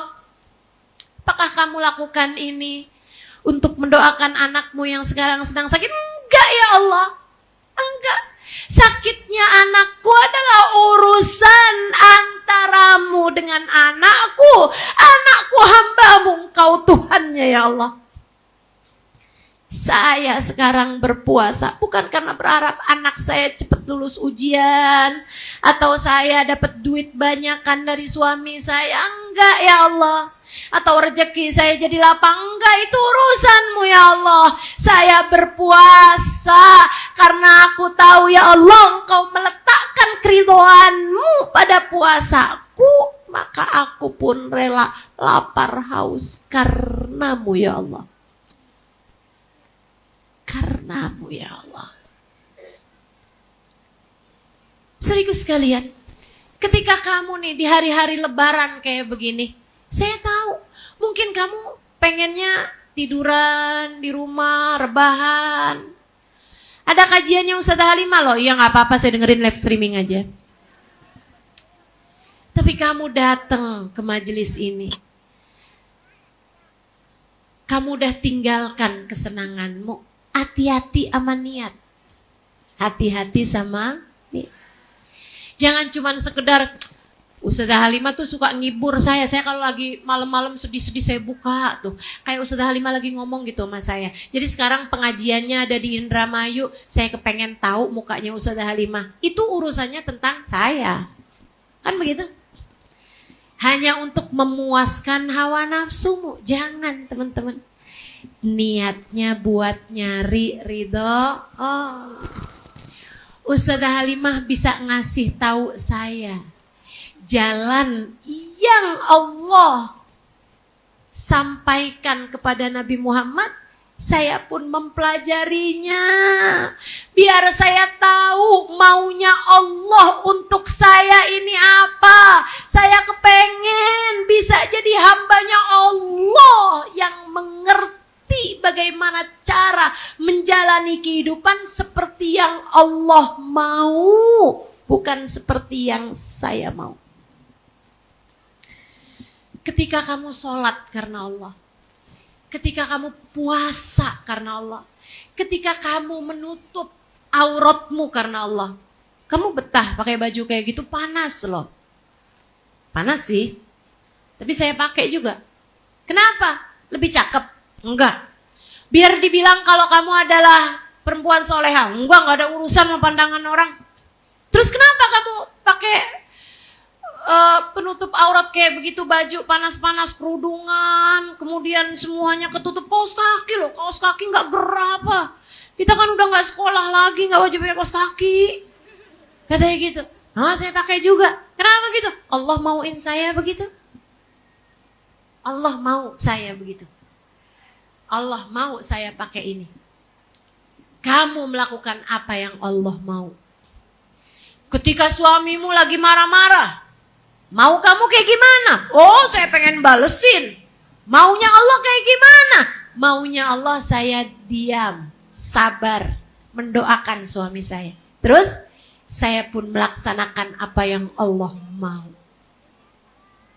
Saya melaksanakan apa yang Allah mau. Anak lagi ngomong agak kasar, marah-marah karena sesuatu hal, kesel anaknya. Kemudian kamu sebagai ibunya, kamu dimarah-marahin sama dia. Mama sih, kenapa sih mama kayak begini? Makanya mas saya akhirnya jadi kayak begini nih mama sih. Disalah-salahin. Kamu maunya kayak gimana tuh? Nih anak saya masukin lagi aja apa ke perut nih. Tapi bertanyalah pada saat itu apa yang Allah mau. Allah bilangnya, dengerin nih kata Allah. Kalau kamu besok-besok lagi marah-marah, kepengen kesel, kepengen apapun, inget-ingetin nih firman Allah untukmu. Firman Allah untukmu. Yang Allah sampaikan kepada Nabi Allah Nuh alaihi salam. Ketika Nabi Nuh pegel banget teman-teman. Ya Allah, kamu kesel, kamu pegel, kamu marah, kamu mangkel, nggak ada apa-apanya. Ama sebab kemangkelan, kemarahannya Nabi Allah Nuh kepada umatnya. Dakwah 950 tahun, kagak ada yang masuk ke agamanya, nggak lebih dari 50 orang. Ya Allah, nggak sabar ya. Setahun belum tentu dapat 1 orang loh. Saya aja nih kalau ngajar udah datang-datang nih saya ke Indramayu. Walaupun Indramayu kota saya sendiri sih ya. Tapi ibarat kata yang hadir nggak nyampe 50 orang. Saya kayaknya bakalan nanya dah sama panitia. Kenapa ya? Nggak pengumuman apa gimana nih? Kan begitu. Nabi Allah Nuh 950 tahun. Yang ikutan agamanya nggak nyampe 50 orang. Marah dong, mangkel dong, kesel dong. Tapi enggak jadi marah karena Allah bilang, A'udzubillahi minasyaitonirrajim. Diinget-inget ini ayat, diinget-inget. Nanti kamu kalau tiap kali marah, kamu ingetin ini dah. Ya? Ingetin ya? Ingetin ya? Kata Allah gini nih. Fasbir fa innaka bi'ayunina. Nuh, sabar. Sabar, jangan marah, jangan mangkel, jangan kesel, jangan pukul, jangan bentak, jangan keluar kata-kata kasar. Sabar Nuh. Fa innaka bi'ayunina, kami sedang mengawasimu Nuh. Sabar, saya lagi liatin kamu nih sekarang. Sabar, kamu sedang diuji, kamu sekarang sedang berada dalam ujian kami wahai Nuh. Sabar, sabar, saya liatin kamu sekarang, sabar. Kamu dalam pandangan kami wahai Nuh. Ustazah, kok kayaknya gak nyabarin kalau buat saya Ustazah? Sekarang bayangin, kamu lagi di Indomaret, bawa anak kamu atau cucu kamu umur 3 tahun. Anak kamu jalan sembarangan, dia main-mainin barang, akhirnya numpahin susu. Ada susu di situ jatuh karena ulah anak kamu, kemudian susunya tumpah. Kamu udah buru-buru aja pengen jewer, kamu tuh tadi juga mama bilang apa? Mama udah dari awal nih masuk ke sini udah bilang yang hati-hati jalannya. Kamu udah mau cubit tuh anak, kamu udah mau jewer anak kamu, tiba-tiba saya masuk ke situ. Saya Halimali terus. Tiba-tiba kamu satu lorong sama saya liatin kamu. Saya awasin kamu. Kira-kira kamu jadi gak marah? Jadi gak kamu jewer? Jadi gak kamu ngomong kasar sama anak kamu?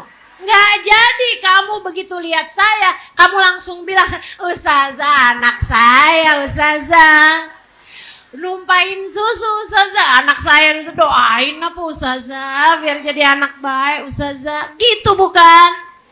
Itu baru cuman saya yang ngeliatin. Allah bilang fasbir fa innaka bi'ayunina.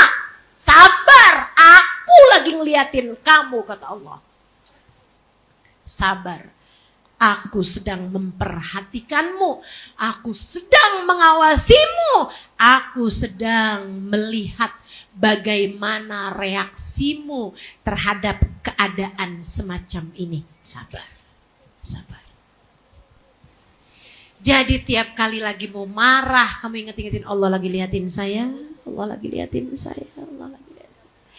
Ya Allah, karuniakan kesabaran pada saya, karuniakan kesabaran pada suami saya, karuniakan kesabaran pada anak saya ya Allah.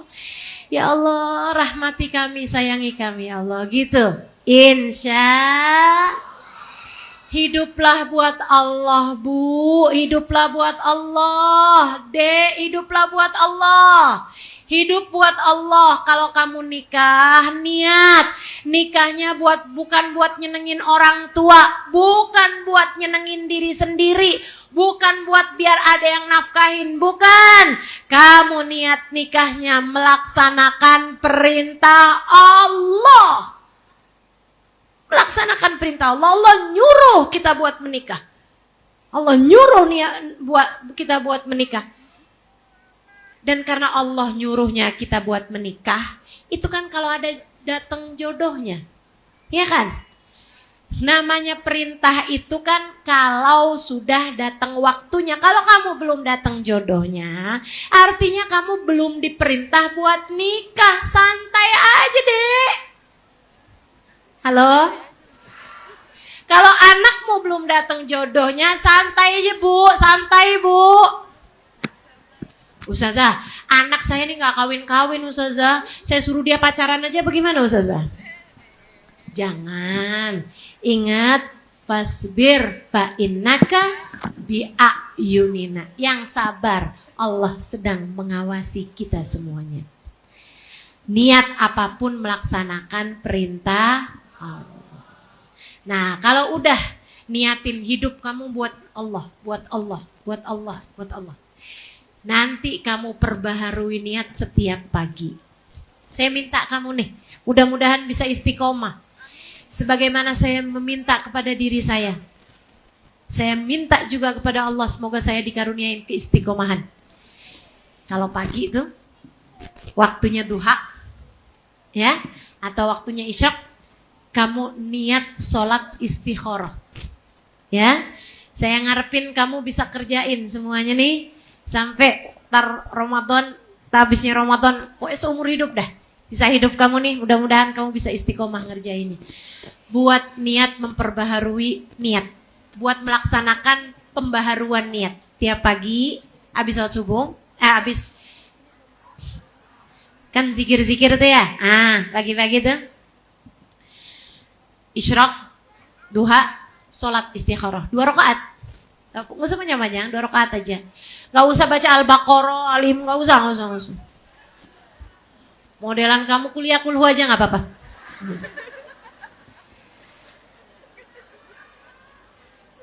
Habis selesai sholat, kamu angkat tangan. Ya, jadi yang pertama tadi itu ya. Yang pertama kamu niatkan sisa hidup kamu buat Allah. Ya Allah, saya niatkan sisa hidup saya untukmu ya Allah. Sisa hidup saya untukmu ya Allah. Saya akan melaksanakan kehidupan saya sebagai hamba-Mu ya Allah. Saya gak mau jadi hambanya hawa nafsu. Saya gak mau jadi hambanya orang. Gak mau saya ya Allah. Saya mau nyari ridhonya orang, gak mau saya ya Allah. Saya mau nyari ridho-Mu ya Allah. Saya mau nyari apa yang Engkau mau untuk saya ya Allah. Jangan jadikan saya seperti apa yang saya mau, jadikan saya seperti yang Engkau mau ya Allah. Beneri saya sebagai hamba-Mu ya Allah. Saya hamba-Mu ya Allah. Jangan tolak saya dari pintu-Mu ya Allah. Biarkan saya masuk di dalam keharibaan-Mu ya Allah. Jadikan saya hamba-Mu. Saya niatkan hidup saya untuk-Mu. Saya bernafas untuk-Mu. Saya bergerak untuk-Mu. Saya tersenyum untuk-Mu. Saya makan, saya minum untuk-Mu. Saya tidur untuk-Mu karena-Mu ya Allah. Saya salat, saya ibadah, saya sedekah, saya berbuat baik untuk-Mu. Saya menahan amarah karena-Mu. Saya meninggalkan dosa-dosa karena-Mu ya Allah. Itu yang saya mau kamu lakukan sekarang. Memperbaharui niat di dalam hatimu itu untuk sisa hidupmu kamu niatkan buat Allah. Udah teman-teman, yang jadi istri harus dikecewakan berapa kali selama ini kamu meniatkan hidup kamu untuk suamimu? Harus kecewa berapa kali? Mau kecewa lagi ke depan-depannya? Jangan. Saya minta kamu sesudah ini jadilah sebaik-baik istri, tapi bukan karena suamimu, akan tetapi karena Allah ridho kepada sebaik-baik istri. Karena itu yang Allah mau. Karena itu yang Nabi Muhammad mau. Kamu berbuat baik sama suamimu, bukan karena ngarepin dia berbuat baik kepadamu lagi, bukan. Tapi karena kamu berharap Allah. Kamu melakukan karenanya, Allah yang akan membalas kebaikan-kebaikanmu. Gak apa-apa, urusan suamimu biarkan jadi urusan antara dia sama Allah. Kamu urusannya sama Allah aja. Enak. Allah tidak akan pernah mengecewakan hamba-hambanya. Ingetin ucapan saya. Saya hidup sudah cukup lama. Udah 47 tahun saya hidup di atas muka bumi ini. Karenanya saya berani mengatakan kepadamu secara pasti. Di hidup saya yang cukup lama ini, saya banyak belajar. Jadi kalau kamu bilang, Ustazah saya hidup lebih lama daripada Ustazah, belum tentu kamu belajar. Tapi saya belajar teman-teman. Saya belajar dari ulama-ulama Allah. Saya belajar dari para wali-walinya Allah. Untuk itu saya berani memastikan kepadamu satu hal ini. Allah tidak akan mengecewakanmu. Selama ini kamu tidak dikecewakan Allah, kamu dikecewakan oleh hawa nafsumu sendiri. Kamu dikecewakan oleh keinginanmu sendiri. Kamu dikecewakan oleh syahwat dan ambisimu sendiri. Allah tidak pernah mengecewakanmu. Dan Allah tahu apa yang terbaik untukmu. Maka kerjakan segalanya hanya karena enak. Urusan sama Allah tuh enak. Sakit enak, sehat apalagi. Lagi susah enak, lagi gampang apalagi. Kalau urusannya urusan antara kamu sama Allah. Udah enak aja tuh. Ya Allah, kok saya sekarang susah ya ekonomi saya. Oh, Engkau sedang membersihkan harta saya ya Allah. Baik ya Allah, terima kasih ya Allah. Gitu. Dia lagi disusahin ekonominya, santai aja, lagi dibersihin kok sama Allah. Bener aja, habis semuanya dibersihin, hartanya udah bersih, nah sekarang tinggal digampanginnya sama Allah. Udah bersih hartanya. Dia juga gak ngerjain tambahan dosa demi dosa lagi, gak berani-berani sama yang bukan haknya. Hartanya bersih, urusan antara dia sama Allah, kasih gampang. Enak teman-teman, enak. Istri kalau berbuat baik sama suaminya hanya karena Allah, liatin.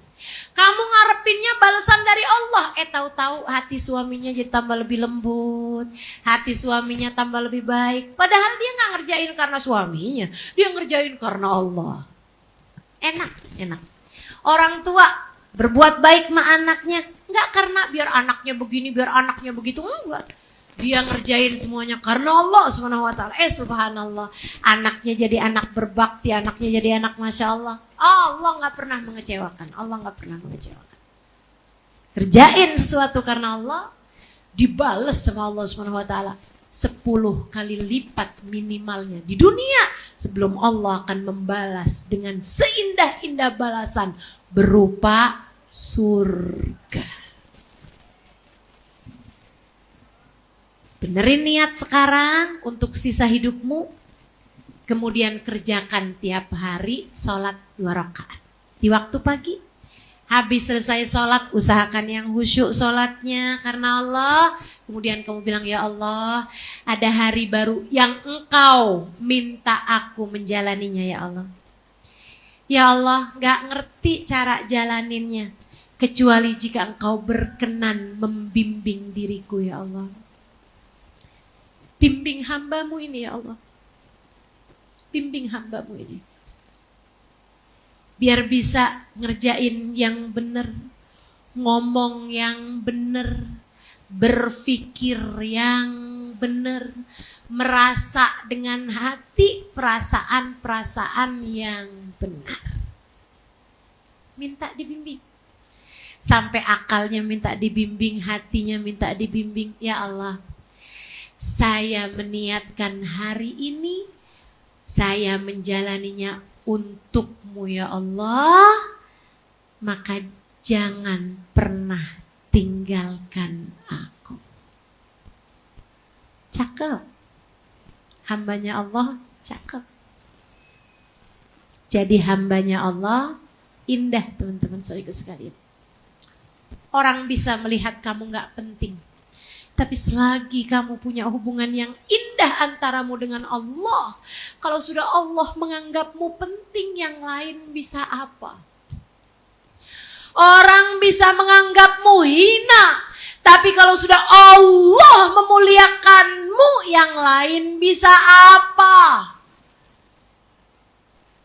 Orang bisa melihatmu sebagai orang miskin misalnya, tapi kalau Allah akan mencukupimu, yang lain bisa apa?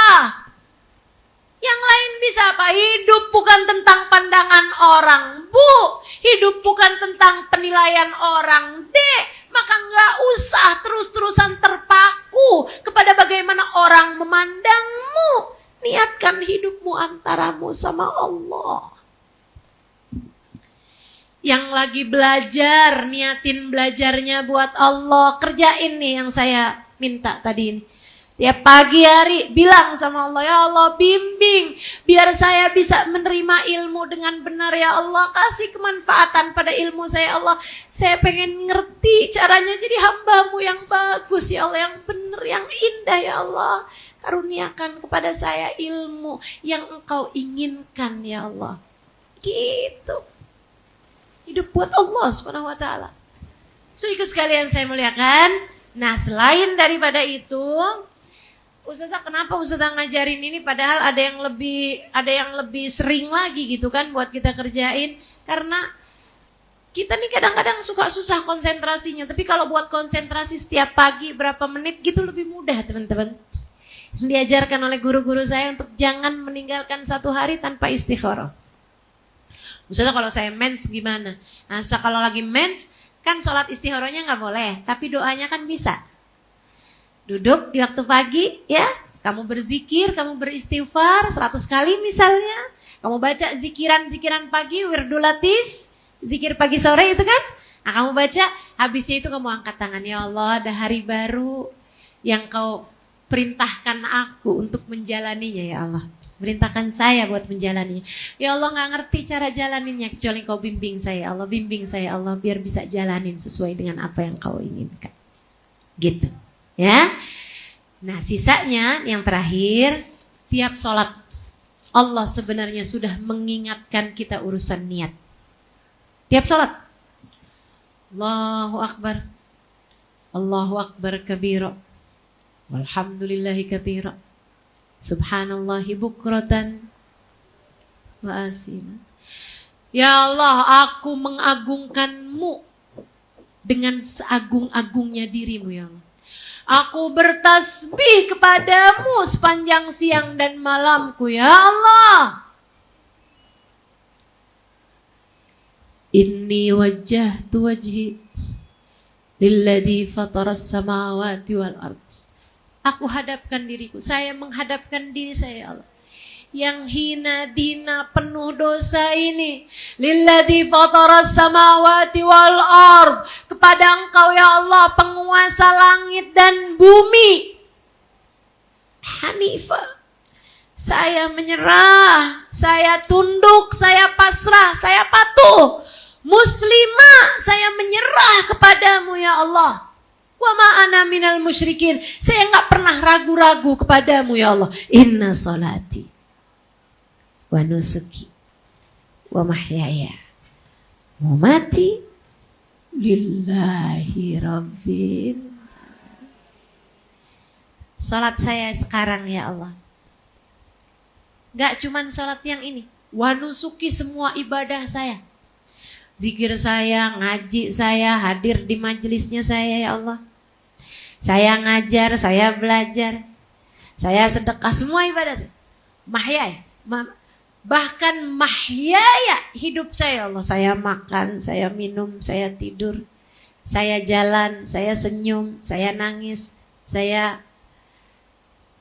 berangkat, saya pulang, saya apapun yang saya lakukan, mahyaya wa mamati, sampai saya mati nanti ya Allah, lillahi rabbil alamin, hanya untukmu ya Allah.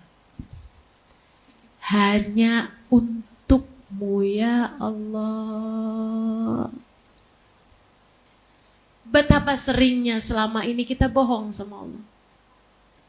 Kita bilang inna salati wa nusuki wa mahyaya wa mamati lillahi rabbil alamin la syarika lahu wa bidzalika umirtu ana minal muslimin. Kata Allah, emang iya?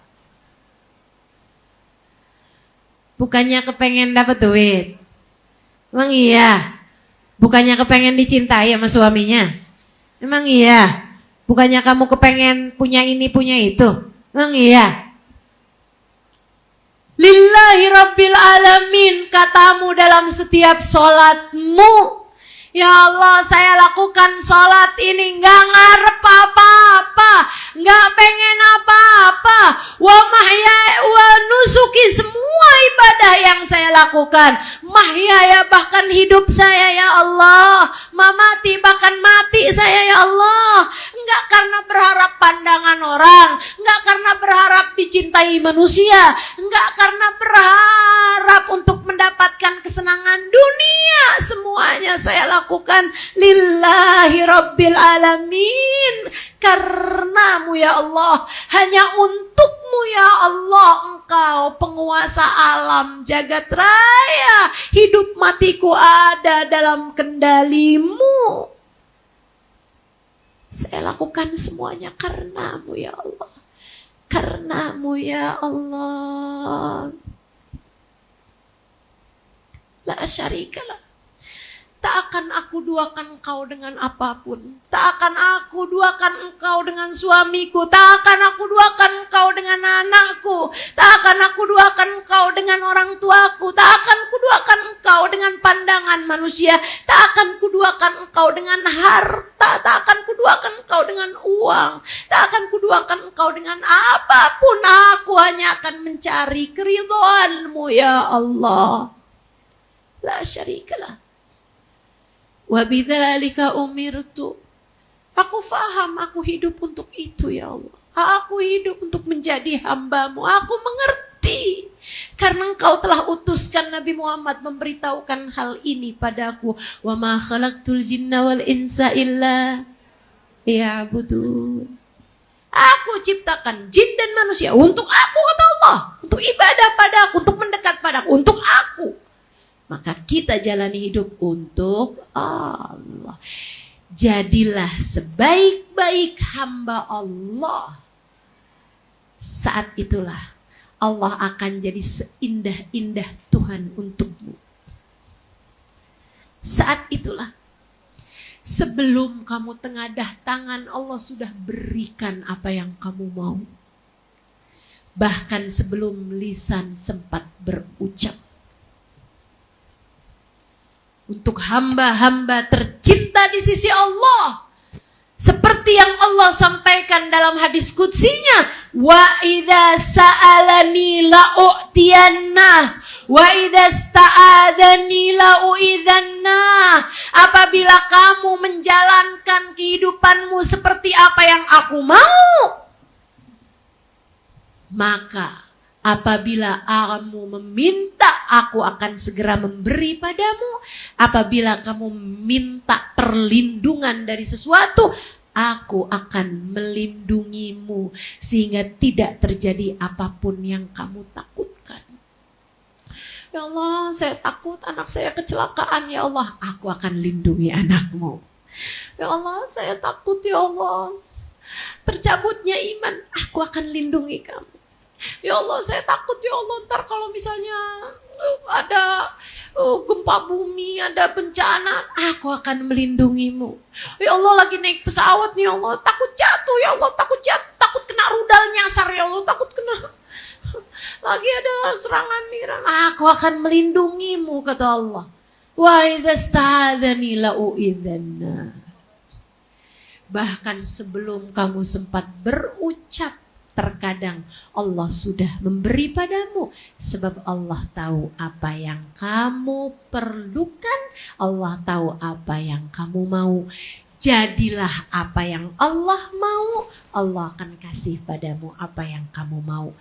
Jangan jadi budak hawa nafsu. Jangan jadi budak manusia. Jadilah hambanya Allah. Jadilah budaknya Allah. Niatkan hidupmu untuk, niatkan hari-harimu untuk, niatkan ibadahmu untuk. Kalau lagi doa minta ridhonya. Dah, kayak begitu. Tuh jalan hidup. Pegangin. Bakal jadi sebab keselamatan kita dunia hingga akhirat. Amin ya rabbal alamin. Mudah-mudahan semudah mendengarnya, Allah kasih kemudahan untuk dapat mengamalkannya.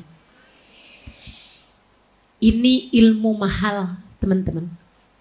Ini ilmu mahal. Tapi yang mahal sekalipun kalau nggak dihargai hilang. Yang mahal sekalipun, yang paling berharga sekalipun kalau nggak pinter jaganya bakalan pergi. Bukan begitu? Kita niat dari sejak sekarang. Ya Allah, saya niat mengamalkan ilmu ini. Dan saya minta padamu ya Allah, mampukan untuk istiqomah menjalaninya. Ala hadhihi niyah wa bikulli niyatin salihah. Wa ila hadratin nabi al-fatihah. A'udzu billahi minasyaitonir rajim. Bismillahirrahmanirrahim. Alhamdulillahirabbil alamin. Arrahmanir rahim. Maliki yaumiddin. Iyyaka na'budu wa iyyaka nasta'in. ihdinas siratal mustaqim siratal ladzina an'amta 'alaihim ghairil maghdubi 'alaihim waladdallin. Amin. Kita juga niat baca suratul Fatihah. Kita niatkan urusannya abang saya Habib Ahmad Al-Idrus dan juga Umma Iha, untuk anak-anaknya, semoga semuanya dikasih kemudahan, semoga semuanya dikasih kelancaran, dikasih keberkahan semuanya insyaallah. Ala hadhihi niyah wa bi kulli niyatin salihah wa ila hadratin Nabi Muhammad sallallahu alaihi wasallam. Al-Fatihah.